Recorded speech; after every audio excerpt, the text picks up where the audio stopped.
Welcome back to the final segment today of Firing Line Radio. I'm Rick Travis. I am the Director of Development for the California Rifle Pistol Association. Joining me today here is Kevin Small. He's the Advocacy Manager for the California Rifle Pistol Association. And with us is Sam Paredes, my good friend and colleague and fellow fighter for your rights, up with as the Executive Director with Gun Owners of California. And now we're going to come and boil this all down between the three of us and you. Just imagine you're sitting here with us in the studio as we talk to you about how you can become involved in this fight that is already starting for the midterms in 2022. So Kevin, what are some of the things that CRPA is doing throughout the state? I know, but I want you to tell the people to already start to prep for that new election. Well, I think that there's going to be a lot of emphasis on education. Obviously, we have, our chapter program that is all up and down the state and continuing to grow. What it's really bringing to the table here is a massive grassroots outreach effort to educate the public. And, I think that we've seen our political system be so polarized to the point now where one side of this equation is going to want to live and let live. The other side of the equation is telling people literally that they are evil. So it's really important to enter humility into that conversation. And with this pandemic going on, I think that a lot of that crossover has happened in the form of people wanting to protect themselves. When the need to protect yourself is theoretical. It's really easy to have a polarized view, but when that situation becomes real, which it has in 2020, you start to think a little bit deeper on it. So, while this is happening, our chapters and along with our education departments have really been pushing this idea that everybody can get behind. And I think that ultimately is what the Second Amendment needs to carry, not just in California, but the entire state. It was put in our Constitution for every citizen of this nation. So I think drawing closer back to that and really bringing the Second Amendment up on people's list of priorities going into the 2022 elections is going to be important. Yeah, I think there was a deafening silence, and I think Sam would agree, within the national debate as we headed up to this election over the last 9 months on the Second Amendment, which was sad because it's obviously been a vital point. But I think one of the reasons is the Democrats realized that many of their people, including in what's generally looked at as a liberal left-leaning Hollywood, actually went out and purchased firearms for the first time. And I know we've been seeing them in training. I know Sam and I have discussed that we've been seeing them throughout the state. And one of the beautiful things that Sam said earlier in this show was, the Second Amendment truly is about both Democrats, Republicans, independents, and every other party because it's an American right. It's not a political party right. And so, Sam, let's talk about that because, we have, depending on who you talk to, between, a little over 500,000 to over 1 million new gun owners that tend to be predominantly female and predominantly center-left. Yeah, Rick, we have to do everything that we possibly can in our power to reach out to those people who are new gun owners and invite them into the fold, accept them, offer them assistance, because the fact that they've made that giant leap to say that, okay, it's time for me to protect myself. I realize that I am my own first line of defense, and when things go bad, I have to take care of myself. Now is the time for us to go and say, hey, listen, there's some training available for you on how to protect your home, how to protect yourself, how to use your firearm, how to clean it, how to store it, how to do all of these things, and it's available to you at low cost or no cost. And we have to invite people by giving them opportunities because Rick, you and I know, all we have to do is get somebody who's not been a shooter. We get them to the range and we get them to shoot, and all of a sudden they become shooters. Right. And they love it, and it becomes addictive. It's like sugar, once you taste it, you have to have more. And that's a really good thing. And once we get them to develop that positive mental attitude about shooting, then it's the time for us to communicate with them about elections and candidates and stuff like that. So it is a very important approach that we need to have. And you know what? Like you said just before, we have to be humble about it. We cannot be, bombastic and audacious or anything. We have to be humble. We have to invite these people. We have to make it welcoming to them. And so even just because we're right doesn't mean we can be jerks.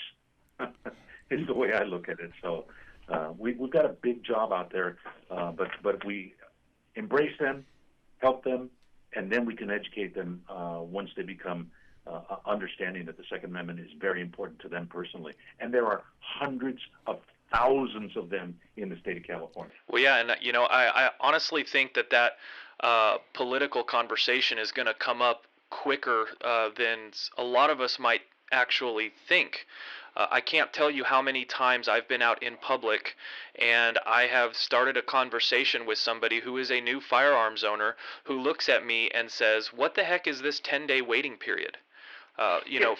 First of all, they had no idea that it existed in the first place, which means that one side of this equation has done a good job at suppressing that kind of information. But on the other hand, they were upset.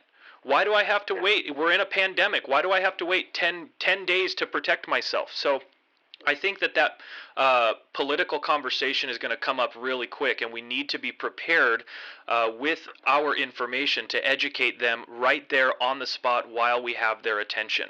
And what it's going to come down to is all being on the same platform of information. I mean, we got this telltale sign that we were not prepared when Prop 63 came in, and I think organizations like GOC and CRPA have done a great job at updating their platforms, making sure that all of the information is readily available, and the use of outreach to get that information out there. And that's what it's going to take to really start swinging elections in this state, is that information.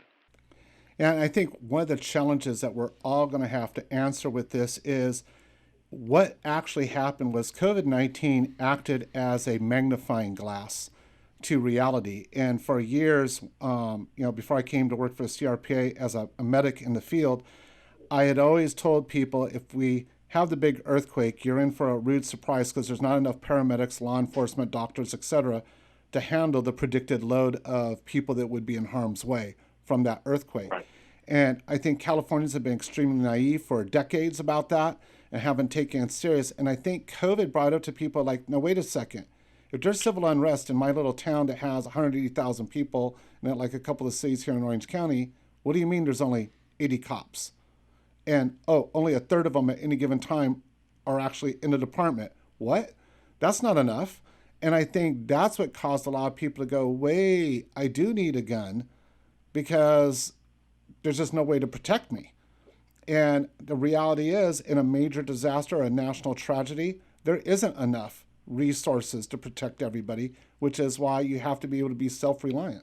Well, yeah, and the magnifying glass is the important term there because, up until this happened, that is always something that's floating out there in the ether, but this time it became real. Right. And I think it's very interesting how when it did become real, the true idea of Americanism really came out in the form of people going out and wanting to be able to protect themselves with firearms. Right. It actually took the politics out of it, and it just brought it down to that raw statistic of, if people want to be safe, this is what they're going to do. And I think that was very apparent.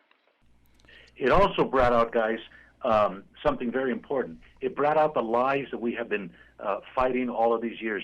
We need more gun control. We need more registration. We need more training. We need more storage. We need more this and that and the other. And when they go out and buy their gun, what do you mean? Like you said, Rick, 10-day waiting period? Don't they know who I am? I'm a law-abiding citizen. I haven't had a parking ticket in 20 years. Why do I have to wait 10 days? What do you mean I have to take a the firearm safety class and pass a test before I buy a gun or have one transferred to me? Background checks, waiting. Why do I have to wait 10 days to get my gun to protect myself in my own home and my own business, my own travels? So they're being exposed to. We've heard all of this gobbledygook about universal background checks and loopholes and this and that and the other, and they are learning firsthand that that's a load of sheep dip that they've been fed, and that's a really good thing to open their eyes, and that's going to make them a little more willing to listen to what we've been saying, because we've been telling the truth all along. Yeah, and I think that's going to be where it is for the next couple of years, and actually the next decade as we continue to push back, is realize that we have new brothers and sisters that are coming on board, and that's going to make us stronger. and that we all need to work together, and we need to reach both across lines and across age gaps and everything else, because we have a lot more people that this election has pointed out that it does not matter the color of your skin, the gender, orientation, or anything else, that we have a lot more people that are just Americans, as Kevin said, and want to exercise those rights. And here on Firing Line Radio, I want to thank Sam Paredes from Gun Owners of California for being with us today. It's always a pleasure, Sam. And thank you, Kevin, for being with us. And all of you. Always an honor, guys. And to all of you out there in Firing Line Radio, we need you to continue to support Phil Naiman and the good work he does here all the time for us. Thank you, and remember, be safe, shoot straight, and fight back for your rights.